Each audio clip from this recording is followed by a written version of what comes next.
अस्सलाम वालेकुम, welcome back to my channel बाजी Parveen health and beauty tips से खुश आमदीद। आज की इस वीडियो में हम बात करेंगे घुटनों के दर्द के लिए और उसके साथ साथ कमर में भी दर्द होना शुरू हो जाता है। इसके हवाले से हम तफसील से बात करेंगे कि आपके घुटनों में और कमर में दर्द क्यों होता है। तो बहुत ज़्यादा लोग परेशान हैं। आज मैं बहुत उम्दा नुस्खा लेकर आई हूँ जो कि आपके घुटनों के लिए और कमर दर्द के लिए बहुत ही मज़ीद फ़ायदेमंद है। तो आइए जानते हैं कि हमने क्या चीज़ें लेनी है और इसका इस्तेमाल किस तरह करना है। मज़ीद ऐसी मालूमाती वीडियोस देखने के लिए हमारे YouTube चैनल बाजी Parveen health and beauty tips को सब्सक्राइब कीजिए और बेल आइकन को लाजमी प्रेस कीजिए। जी तो नाज़रीन, कैसे हैं आप? उम्मीद करती हूँ आप बिल्कुल खैरियत से होंगे। आज की इस वीडियो में हम बात करेंगे घुटनों के दर्द के लिए और इसके साथ ही जो कमर में दर्द होता है, इसमें जो है बहुत ज़्यादा मरीज़ परेशान होता है। उठते बैठते तकलीफ़ होती है, आवाज़ें आना शुरू हो जाती हैं और उसमें जो है घुटनों में जब चटकने की आवाज़ें आती हैं तो आप ये अलार्म समझ लें कि अब हमारी तकलीफ़ जो है बढ़ना शुरू हो रही है। तो बाद लोग समझते नहीं हैं और इलाज नहीं करवाते, दवाई नहीं खाते और इसी तरह ही जो है चलते रहते हैं। ये तो मैं ये कहना चाहूँगी उन औरतों को और मर्दों को जो कि घुटनों की तकलीफ़ लेकर परेशान हैं, उनको चाहिए कि वॉक ज़रूर करें। अगर वो वॉक करना बंद कर देते हैं तो उनके घुटनों में प्रॉब्लम आती है। और वैसे भी 35 साल के बाद जो है ये फितरी अमल है कि 35 साल के बाद मर्द और औरत का घुटनों का मसला आता ही है। आप परेशान ना हो, आप मेरे इस नुस्खे को इस्तेमाल करें और अपने घुटनों के दर्द को दूर करें। और जब घुटनों में दर्द होता है तो हम जब खड़े होकर काम करते हैं तो हमारे कमर में भी दर्द बहुत ज़्यादा होता है। बाज़ लोगों का बहुत ज़्यादा घंटों घंटों खड़े होने का काम होता है और कमर में तकलीफ़ शुरू हो जाती है।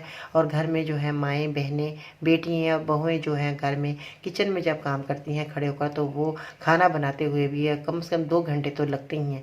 तो खड़े होने से भी कमज़ोरी होती है और जिन लोगों को तो उनके कमर में दर्द होना शुरू हो जाता है। कमर के दर्द के साथ साथ घुटनों में दर्द भी आ जाता है।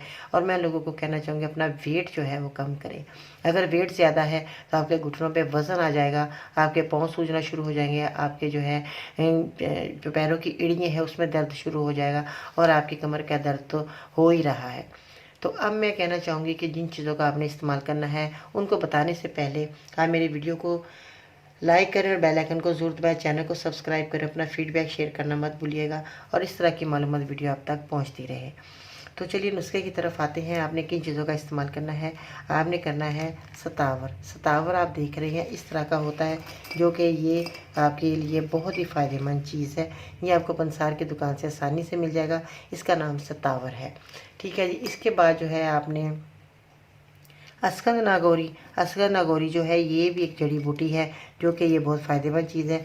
और मैं थोड़ी सी इसकी ये आपको बताना चाहूँगी कि ये आपने इस तरह की मोटी लकड़ी लेनी है, बारीक वाली लकड़ियाँ आपने नहीं लेनी क्योंकि ये इसमें ज़्यादा ताकत होती है। तो ये आपने पाउडर बना लेना है इसका भी। और इसके बाद सूरजजान शीरी, मीठी सूरजजान शीरी आपने लेनी है। ये इस तरह की होगी, बादाम की शक्ल की होगी।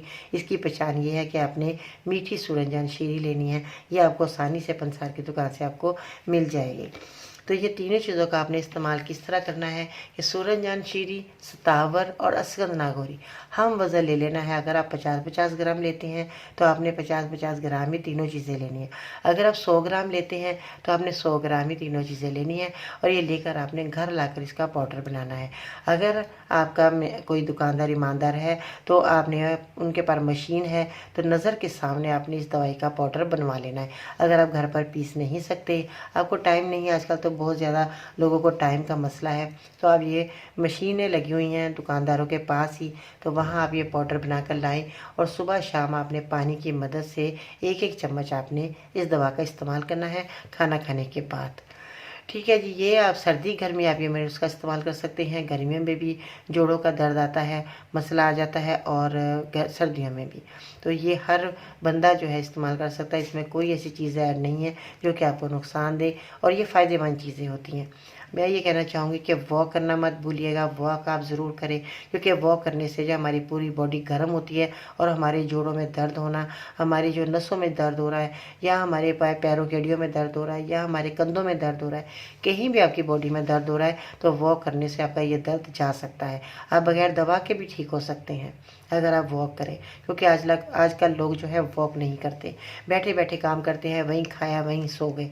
इससे मोटापा भी आता है और हमारा जो है वज़न भी बढ़ना शुरू हो जाता है। जब वज़न बढ़ता है तो हमारे घुटनों में दर्द आना शुरू हो जाता है। तो इसलिए मैं हर बंदे को तजवीज़ करूँगी ये बात अपनी कि आप जो है वॉक करना मत भूलिएगा। अपनी ज़िंदगी में टाइम निकालें, वॉक ज़रूर किया करें। आधा घंटा सुबह, आधा घंटा शाम अगर आप वॉक करते हैं तो आप सेहतमंद आप नज़र आएंगे और आपको जो है किसी किस्म की दवा खाने की ज़रूरत पेश नहीं आएगी। ये मेरा वादा है आपसे। ठीक है जी।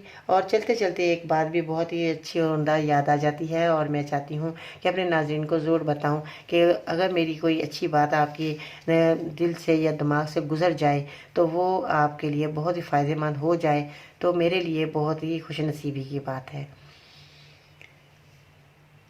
औरत का घर बनता तो नसीब से है, मगर बनता सिर्फ उसी की बर्दाश्त से है। अगर वो औरत बर्दाश्त करना सीख जाए या बर्दाश्त कर ले तो वो घर जन्नत से बढ़ के वो घर जन्नत की तरह है। वो घर जन्नत की तरह है। ठीक है जी। अपना बहुत सारा ख्याल रखिएगा और चलते चलते आपने मेरे लिए और अपने लिए काम ज़रूर करते जाना है। मेरे चैनल को सब्सक्राइब कर लें और अपना फीडबैक शेयर करना मत भूलिएगा और वीडियो को लाइक ज़रूर करें, बेल आइकन को ज़रूर दबाएं ताकि इस तरह की मरम्मत वीडियो आप तक पहुंचती रहे। अपना बहुत सारा ख्याल रखिएगा। इंशाअल्लाह ताला फिर मिलते हैं नई वीडियो में ताकि आपको जो है बहुत ज़्यादा फ़ायदेमंद आपको वीडियो में आपकी खिदमत पेश करती रहूँ। मेरे लिए दुआ कीजिएगा, मैं भी आपके लिए दुआ गो हूँ। अल्लाह हाफिज़।